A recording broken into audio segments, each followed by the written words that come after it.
one of the most adorable characters in the Marvel Universe has to be Jeff the Land Shark. You may have seen him in the smash hit multiplayer game Marvel Rivals, where he sports some even cuter costumes. Or maybe you recognize him from his awe-inducing Infinity comic on Marvel Unlimited.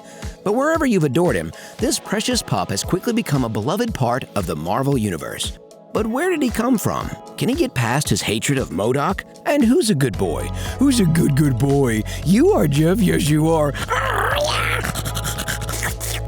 This is Marvel Recap, Jeff the Land Shark, with a special shout out to the Marvel Games and the official handbook of the Marvel Universe research teams for their help.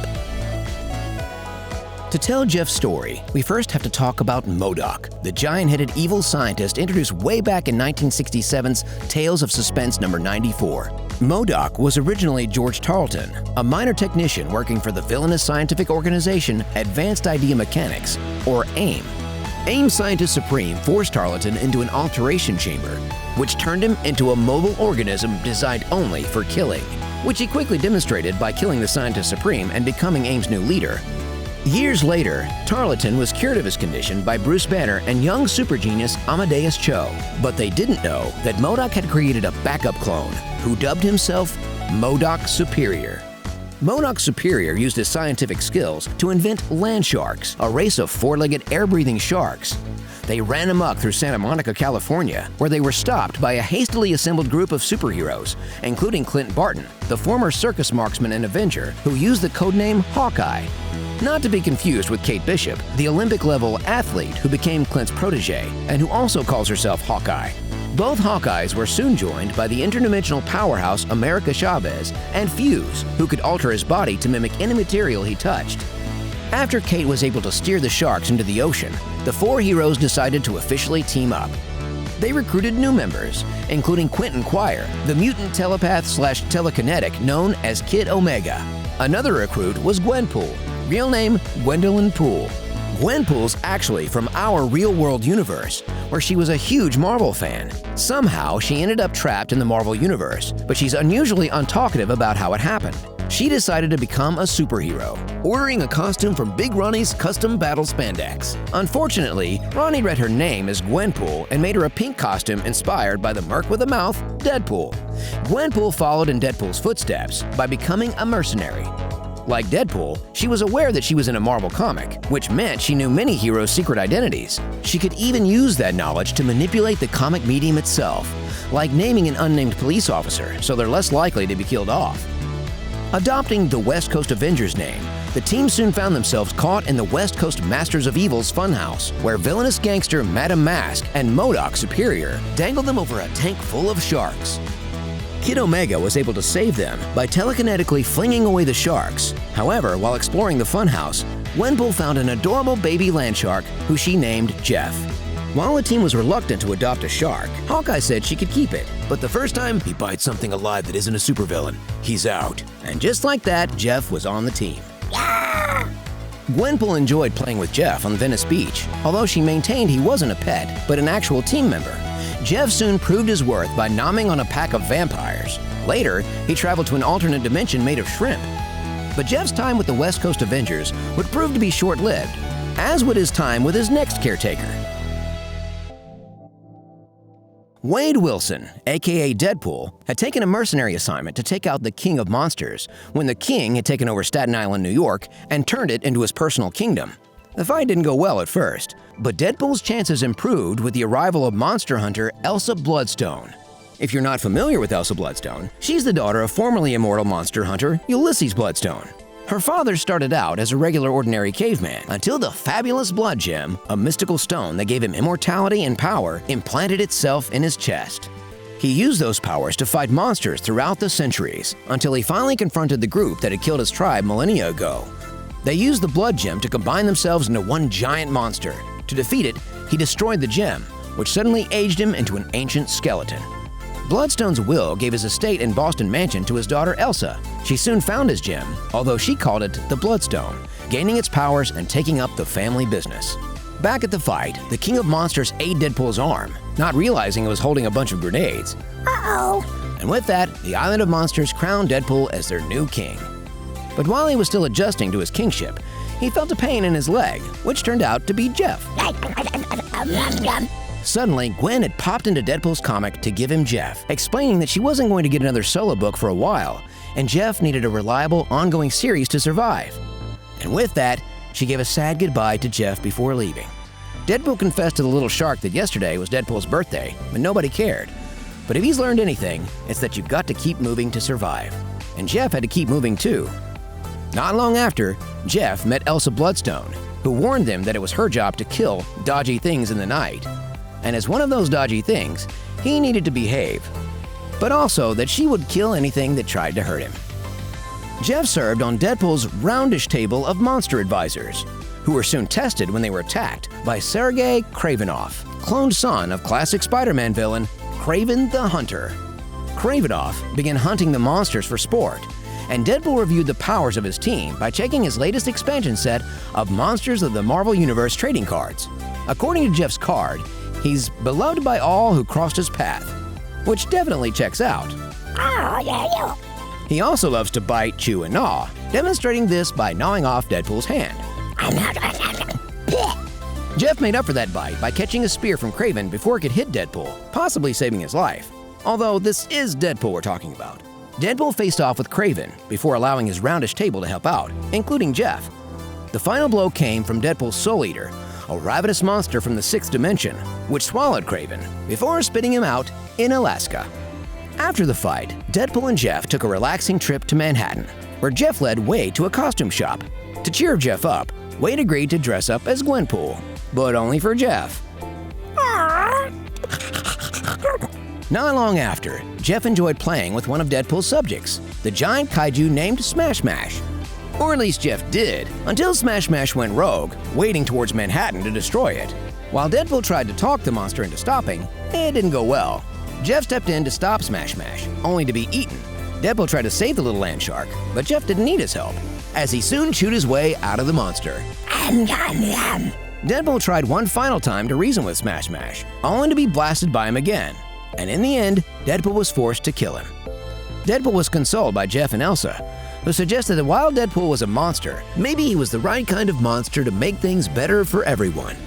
During a relaxing card game with Jeff, Deadpool realized that one of his monsters, Jelby, was actually a mutant, which meant Deadpool could use him to visit the mutant island of Krakoa. You see, the X-Men had recently settled on that island, which they had turned into a safe haven for mutants. Around the world, they planted Krakoan flowers that turned into mutant gateways to the island that only mutants could use. They'd also discovered that Krakoan flowers could be turned into powerful drugs that could cure many human diseases, which left Deadpool feeling that the X-Men were snooty for not sharing the cure for cancer, which he has a lot of. And also, they're jerks. Yeah! Now, Krakoa was off limits to non-mutants, but Deadpool and Jeff could now sneak onto the island by climbing inside of the amorphous mutant Jelby. So Deadpool and Jeff suited up and walked through the gateway in Washington Square Park, ending up in Krakoa. The X-Men quickly arrived to confront him. After Magic, aka Ileana Rasputin, tried to keep Jeff for her own, Deadpool was escorted to Emma Frost, the White Queen, who also wanted to keep Jeff. She explained that the X-Men didn't have a cure for cancer, but she did enjoy petting Jeff. According to the X-Men's calculations, Deadpool couldn't stay on Krakoa, as there was a 97% probability of him burning the place to the ground in a month. Also, he's not a mutant. Deadpool left disappointed, calling Jeff a traitor and saying he'll let anyone pet him. Deadpool tried to cheer himself up by attacking the X-Men. He even used Jeff for an adorable fastball special. Storm felt that Jeff was a nightmare, and she might be right, as he also took down magnetic mutant Polaris with the well-timed yam. The fighting stopped when Rogue apologized for not being able to heal Wade, even giving him a Krakoan flower as a gift. He rejected it, saying it was just pity, although Wolverine argued that it was just friendship. To add insult to literal injuries, Jelby decided to stay on Krakoa, taking away Wade and Jeff's way home. Ileana offered to take them, although Wade accused her of wanting to strand them in hell, but she said she'd never do that. To Jeff. And with one last insult, they were home. Wade complained about the situation, and Jeff tried to make it up to him with the Krakoan flower he'd taken. Excuse me. Wade accepted his apology, admitting that he forgave him the second he bit Polaris. Wade unveiled an anti-mutant policy for Staten Island just as Elsa showed up to tell him she was dying. She'd been attacked by a race of interdimensional monsters known as bone beasts. Their queen had infected her through her Bloodstone and was slowly taking over her body. Wade set off with Elsa to find a cure, telling Jeff to stay home. But Jeff somehow changed his mind. The trio traveled to Greenland to enter the Seam, a dimensional tear that would take them to the dimension of the Bone Beasts. The three of them faced off against a group of bone beasts who'd attacked a local village, with Jeff eating a bunch of them. Ooh, yummy, yummy. That's when they discovered that the monsters had taken some local children into their dimension. The trio entered the Bone Beast dimension to rescue the kids, only to be quickly captured by the Queen. Deadpool managed to free himself with his baby knife, rescuing the others and the children. But while Deadpool struggled to fight off the hive of monsters, Elsa succumbed to her infection. To save her, Deadpool took the Bloodstone from her, taking on its power and the infection. While Wade fought the Queen, Elsa and Jeff led the children to the Dimensional Gate, where Jeff watched their backs by holding off the bone beasts with his mouth knife. Elsa managed to get everyone out of the dimension, reassuring a worried Jeff that Wade was very strong and hard to kill. Just as the Queen was about to take over Wade, he pointed out that to merge with a host body, that host had to have a body, so he blew himself up. Elsa returned to find a wounded Queen and Wade's severed head. Her Bloodstone was also cleansed of its infection, so she used it to finally destroy the Queen. She thanked Wade's head for his sacrifice, only to be shocked that he was still alive. Wade asked Elsa if they're dating now, and Elsa admits she's dated more bizarre things than just a sentient head with miraculously functioning vocal cords. As they headed off, Wade learned that Jeff was stuck somewhere in Greenland, so he let out a hearty, "No!" But soon, Deadpool, Elsa, and Jeff were back in Staten Island having a pizza party. Yum, yum. Until it was interrupted by an invasion of alien symbiotes, including an infected dragon. Jeff was taken over by a symbiote and even bit off Deadpool's arm, again, until Jelby captured him inside his jelly-like body. This gave Wade an idea, and he and his warriors marched out in Jelby's giant body, which he dubbed the Deadpooltron. Eventually, Jelby contained the dragon inside himself. Wade was able to remove the symbiote from Jeff with some high-powered Wu-Tang Clan. And they all celebrated with some hugs and kisses for Jeff.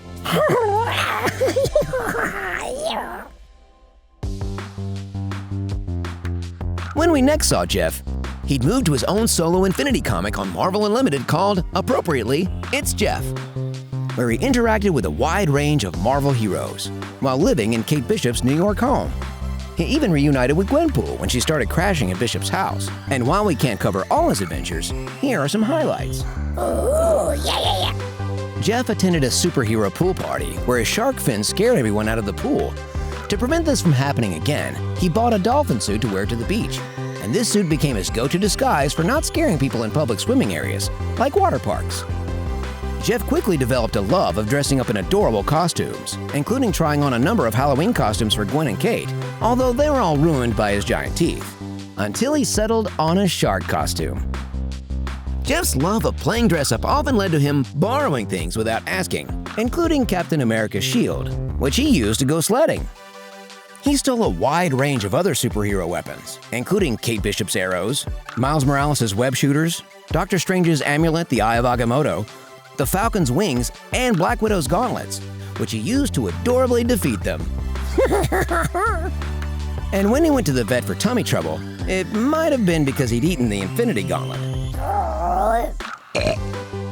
We also got to explore Jeff's dislike of his creator MODOK when he attacked him underwater, only to discover that it was just a dream he had about his MODOK-shaped bath toy.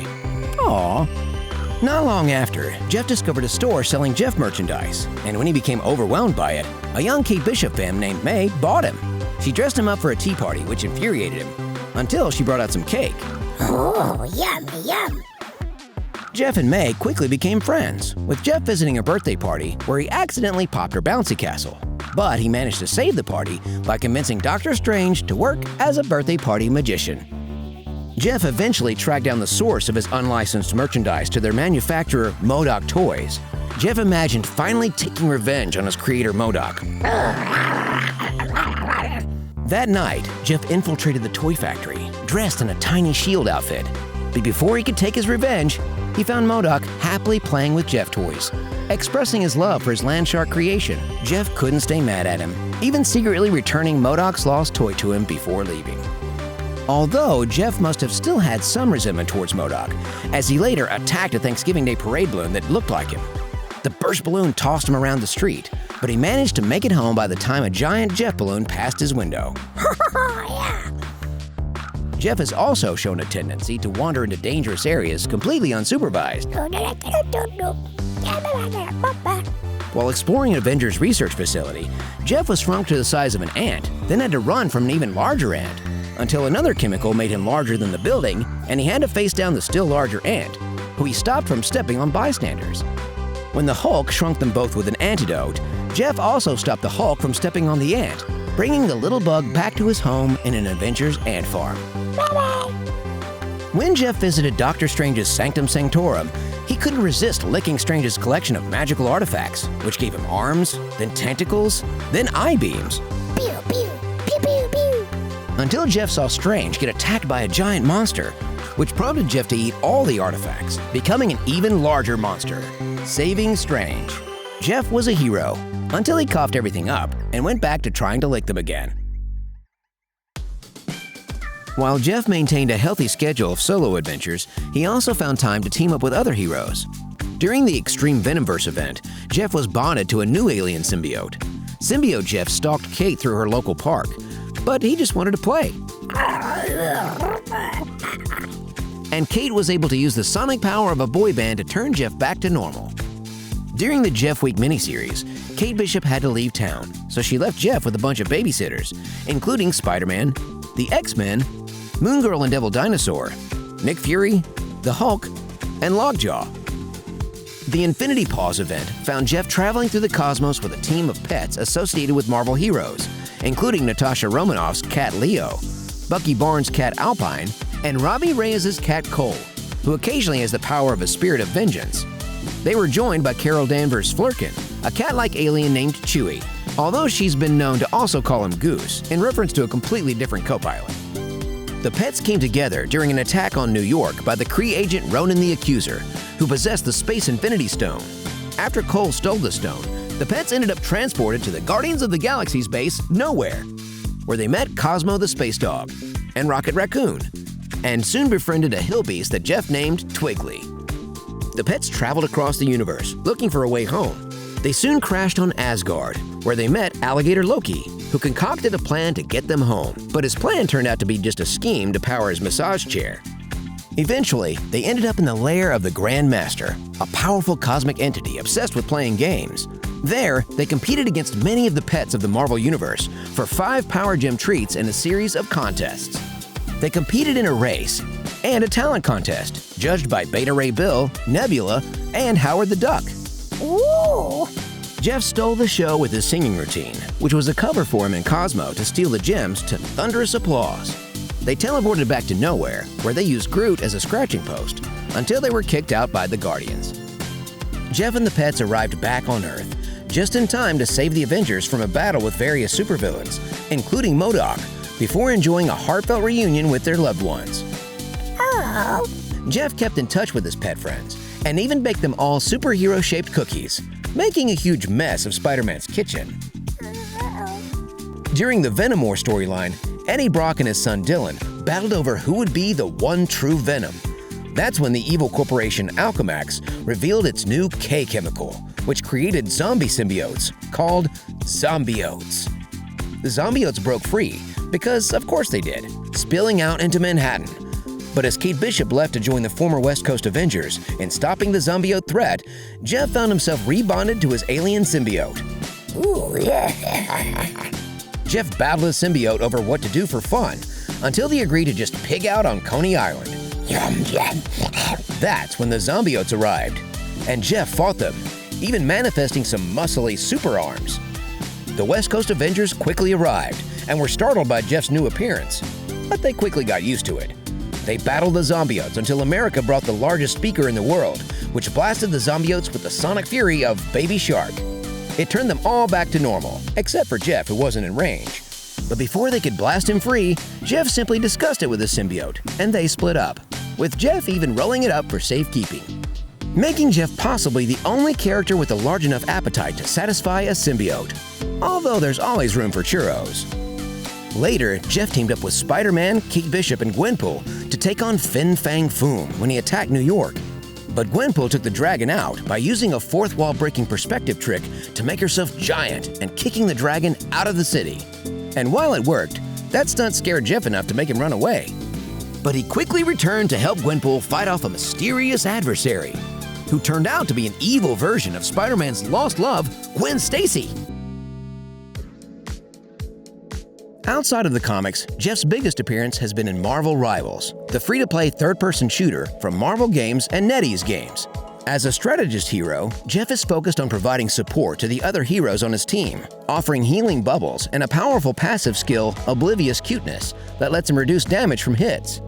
He can also team up with heroes from across the universe, like Groot, Storm, and Venom, for special attacks and bonuses, or wear his favorite costumes, like his incognito dolphin outfit.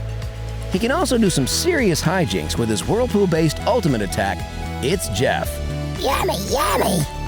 According to the game's backstory, this version of Jeff was an attraction at the Collector's theme park, but broke free when the time stream entanglement scrambled reality. He went on to join a group of similarly time-displaced heroes, like a feudal version of Psylocke, as seen in the Marvel Rivals Infinity comic. His first mission took him to Tokyo 2099, where Jeff found himself with a team of heroes battling Penny Parker's attempt to fix the timeline by connecting it to the web of life and destiny. That's the mystical force that connects spider-themed heroes across the multiverse, in case you didn't know. Oh. But after being backhanded through the air by the Hulk, Jeff was approached by Namor, King of the Seas, who offered to let Jeff rule by his side if he betrayed his team. Oh. While he appeared to go along with Namor to gain all the sardines in the world, Jeff would never betray his friends. Instead, he used Namor's trident to repair the damage to the time stream. But even after that betrayal, Namor couldn't stay mad, admitting that he had no quarrel with Jeff. He'd earned his respect. Jeff and his friends soon ended up on the mutant island of Krakoa, where the X-Men were holding their Hellfire Gala, an annual party where mutants and outsiders gather to celebrate mutant kind. Jeff skipped the party to hang out on one of Krakoa's beaches, catching some sun with Squirrel Girl, The Thing, and Rocket Raccoon. They enjoyed the sand and sang some tunes until the Hellfire Gala was crashed by an invasion of Ultron and his drones. Ultimately, the day was saved by Jeff, who used his ultimate attack to swallow up all the robotic invaders before giving a very satisfied burp. Oh, baby. What's next for Jeff? This year, Jeff will get his own 5-issue miniseries called, even more appropriately, Jeff the Landshark. In it, an accident in Doctor Strange's Sanctum Sanctorum unleashed a shadow demon that took Jeff's form, and he ended up chasing it around the universe on a quest to stop Shadow Jeff. Along the way, he ran into old pals like Deadpool, Groot, and Rocket Raccoon. And we even learned why Jeff can't speak, as MODOK programmed him with an untranslatable language called Modokian, which Jeff wasn't too happy about. Oh, and Rocket built him a suit of Mecha Jeff armor before Jeff chased his shadow all the way to Louisiana. And that's just the first 2 issues. Check out the rest of the series to see where Jeff ends up next. Also, in the current season of Marvel Rivals, you can unlock Jeff's symbiote skin. Oh. And that is our abridged summary of Jeff the Landshark. Want to learn more? Sign up for Marvel Unlimited, where you can find Jeff's ongoing Infinity comic. Catch the Jeff the Landshark miniseries on sale now, wherever your favorite comics are sold. And if you're curious, here's the full list of comics referenced for this episode. Now, go read them. If you have young Marvel fans in your life, introduce them to Jeff, who's joined the cast of Spidey and His Amazing Friends, now streaming on Disney+. And you can find Jeff and his many costumes in Marvel Rivals. This has been Marvel Recap Jeff the Landshark. Bye-bye.